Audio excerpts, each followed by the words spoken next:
Thank you very much, Mr. Sonnenfeld.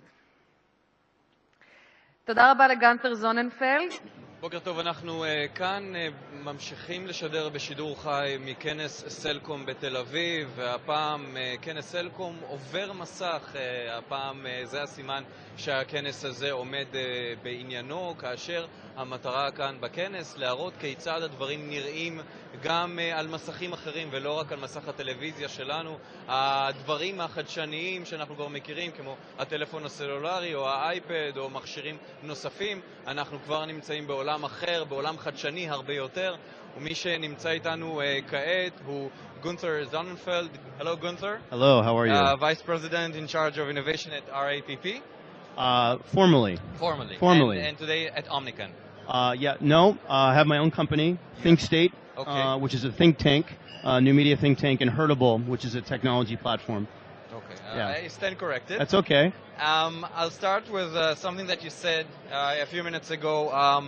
Make our media more intelligent. Yes.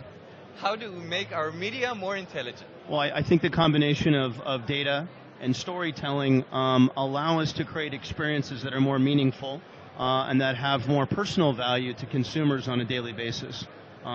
So using data, using their information to architect experiences that are relevant to them, whether it's through applications or devices or larger or mass media, film, movie, TV, webisodics, or all the above.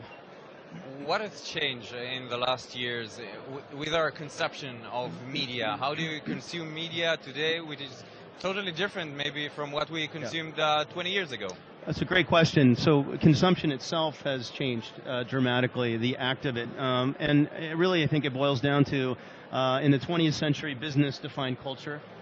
Now culture divides and drives business itself. So consumption is really more of a participatory thing. People share, they engage, but they're also participating in the story. They're involved in product development. They're involved in a myriad number of things that drive businesses at the core level. Whereas before, companies would go off and develop product, they would market them, and they would do sort of a one-way message to people, to consumers, and that's changed now. Can we get lost in all the knowledge that we have? And you were telling about the two-way street, about getting the knowledge from the audience. There are plenty of people in the audience. Yes.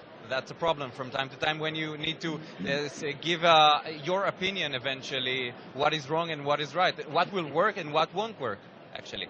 Well, so I think it ties back to the notion of how we measure. So traditionally, the way we measure is we create or we produce something, we put it out, and then we do we take inventory of it after the fact. We measure after the fact. Now, it's more of a proactive thing where you listen, you learn, you create, you produce, and then you measure again. And that cycle is repeated over and over again. So you're constantly in the know of what your consumers are doing, and on a larger level, you're watching markets move, and you move alongside of them. And I think that's the primary difference. And you're talking about new age of marketing. Yes. What are the options of this new age of marketing? What can we do, or what can you do, in order to market better in this changing world? Well, I think marketing, also, if it's participatory, you're actually giving your consumers the power to co-create with you. And what I mean by co-create is that they will develop product, they will sell for you, they will advocate on your behalf. So really it's about giving them the tools and the information and the content to do that. You're talking about using the applications not in a passive way. That's exactly right. But in actual making the people work for you in a way. That's right. That's exactly right. And what is the best way you think, through entertainment, through money, through how do you say to people, work for me in a way? Well, you invite them into a dialogue. I think one of the things that we've been advocating through my companies are getting large corporations to incentivize participation. So for example, in a permission culture, instead of asking for permission to use your information after I've already used it, I say to you, look, I want your information, I want to use it for these purposes, be totally transparent, and in some cases I'm going to pay you, or I'll cut you in on a share of the revenue. that's a different economic proposal than what we've been used to doing. It also means that entertainment and brand and media and different aspects of research and business are all really interrelated, whereas before they operated in silos. So I think that's where the biggest change has occurred. So what does the future look for you? How do you see it in 20 years from now? Oh my Lord! Well. You're in charge of innovation.